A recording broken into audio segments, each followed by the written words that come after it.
In the U.S., cases of human trafficking have increased in all 50 states. Similar trends happening all around the globe, and while there are certain groups that are more at risk than others, the sad reality is that it can happen to anyone at any time. Reports show that illegal human trafficking has now surpassed the illegal sale of transport and firearms across the globe. And that's turned into a $32 billion a year business. But here's the thing most people miss about these stories. Such a booming industry with millions of humans being trafficked can't exist without the help of hotels, airlines, and even restaurants that have been complicit in the illegal trafficking of human beings. And their silence and sometimes even their physical aid has destroyed countless lives. And that's where the litigation comes in. Right now, lawsuits are developing against the industries that are providing aid and shelter to human traffickers, as well as some of the online communities where these traffickers solicit victims and customers. These lawsuits may be our last best hope to help protect innocent lives from falling into the hands of human traffickers.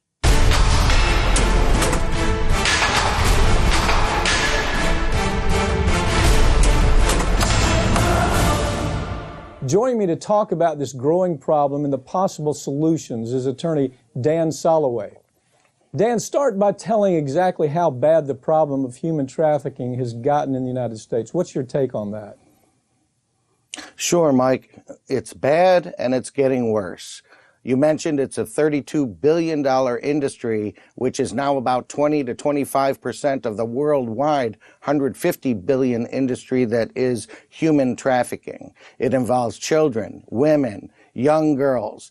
The victims are involved in not just slave labor, but child sex groups. The trafficking itself is becoming such a big problem. We're talking about 1.5 million victims in the United States alone. It's bad. It's getting worse.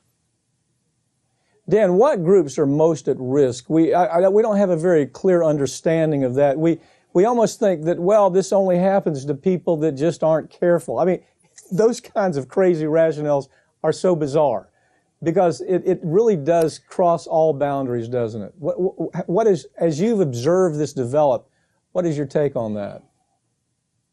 The most upsetting thing is that children make up 25% of the sex trafficking victims.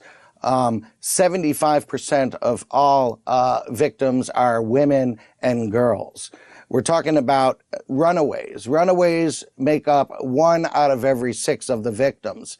And if you look at these younger people, so many are killed as a result of this. They die of not just malnutrition and abuse such as murder, but also suicide, also difficulty, obviously, living the life of a sex victim with overdosing of drugs and things of that nature. So I would say the children is the upsetting large group, and women and girls. They're the most at risk, I think, at this point. You know, one thing we miss, first of all, we miss the fact that some of the reports are astounding. I mean, some of the reports are that a woman shows up, she thinks she's trying out to be a model, okay? They take her through these process. Well, you got to come here once, you got to come twice. And then all of a sudden they say, well, you know what? You got the job. And so, but we need you to go to France, maybe someplace out of Ukraine to France, from France to the United States. We need you to go to these places to help us build your business. So this modeling agency then becomes a vehicle for just passing on this human trafficking. The other thing that we're hearing more and more about is the hotels in the big cities, especially in casino areas, that in the top of the hotel, somewhere in the hotel, that some of these women are kept there. Obviously, you know, this information is out there, but there seems to be so little that's being done about it. And so it's my hope, and I know it's the hope of you and so many attorneys throughout this country, that we can do something to at least make this less attractive to the people who are making $32 billion a year. What role do businesses play in trafficking? Hotels, airlines, restaurants, how are they involved? Where do you see this type of thing? Well, hotels, obviously, they are the premises on which the sex trafficking occurs. Hotels and motels, we need to sue them. Airlines transport the victims from the third world, perhaps, or European countries over to the United States. So foreign nationals are engaged in the practice here in the United States. Restaurants, obviously, they have slave labor there, but a great deal of the planning goes on there. These are places that are subject to federal and state law. You can go after the predator, but you can also go after anyone that is benefiting financially from the sex trade, from the human trafficking. So that makes everybody involved in, for instance, the premises subject to lawsuits under state and federal law. Websites. Not we only have to that, go after these websites. Dan, one thing I find really interesting is that you not only go after the people who own that building, you go after the building. In other words, if they transport from Albania to New York, they're held in a skyscraper in New York, somebody knows what's happening going on in that skyscraper. All of a sudden, that skyscraper becomes a piece of property that you can attach. You can actually say, we're going to sell it. This was used for the course of this. And we want the victims to be paid from the money that comes from that sale. This is a system that these folks don't understand, simply saying, well, you know, Joe got caught, but there's 25 people behind Joe that'll take his place.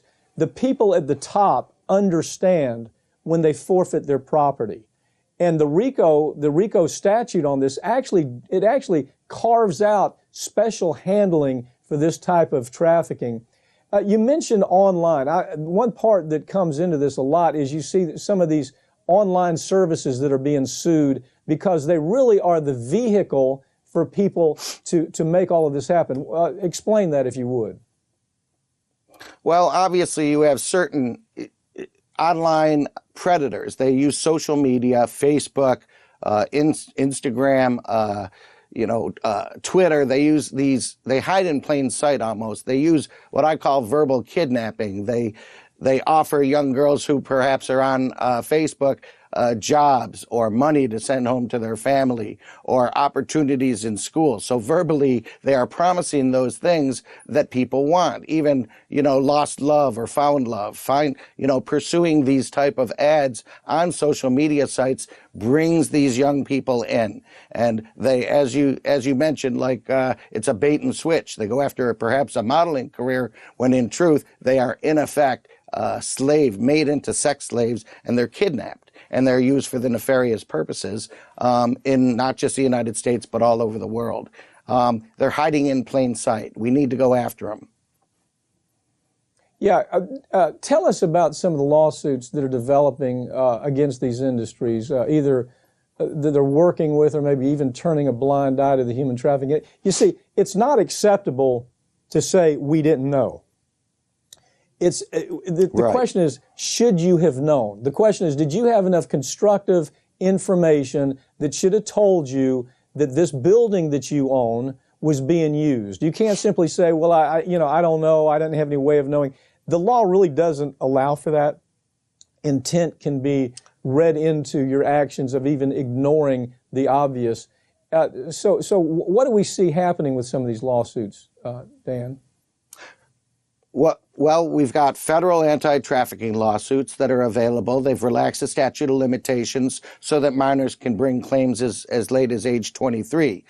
We've got state law claims where, as you mentioned, you might sue the perpetrator for such things as battery or assault, but you can sue the hotels, the people that put these people up because they were negligent or careless in allowing this type of sex trafficking to occur. We have civil RICO, we've got criminal RICO.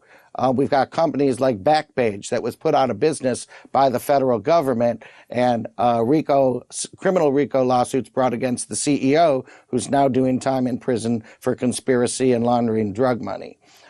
They're finding some of these websites are actually engaged in helping these predators. They say take out words like teen or or Lolita, and they call it scrubbing, where they make the verbiage a little less likely to cause law enforcement to grab onto them as the predator. But these are the type of lawsuits that are being brought, state and federal remedies going after companies, whether they have insurance or not. Like you say, the building itself is valuable enough that you can attach it to pay for the damages that a jury might award in a lawsuit against these places. Dan, you're kind of a specialist where it comes to federal RICO kind of actions. Lawyers representing some of the victims, for example, of Harvey Weinstein, have filed RICO cases against the production houses, movie studios, and even law firms that help cover up this predatory behavior. We should start seeing that same type of development with RICO actions in these human trafficking cases, don't you think? You know, I think we should. If you look at the hotels, for instance, what they're doing is they're already establishing a defense for juries. They are training their staff to look out for these sexual predators. For instance, they say, watch out if they pay for cash. Watch out if the door is an exit door inside a hotel room. But what they're doing is using this as a plan so that they can tell jurors that we had planned for this. We did the best we could.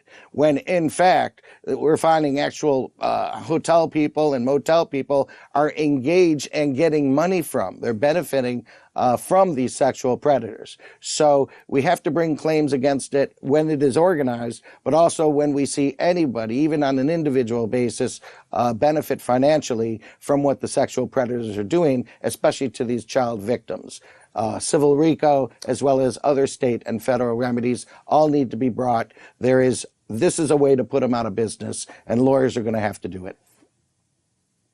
Dan Soloway, thank you for joining me. You happen to live on one of the corridors that comes right. I-10 corridor through the southern United States is one of the biggest areas for human trafficking. So I can't imagine that you're going to have any shortages of opportunities to do the right thing and bring these people into courtroom, make them pay for what's happened, and maybe slow it down just a little bit if possible. Thanks for joining me.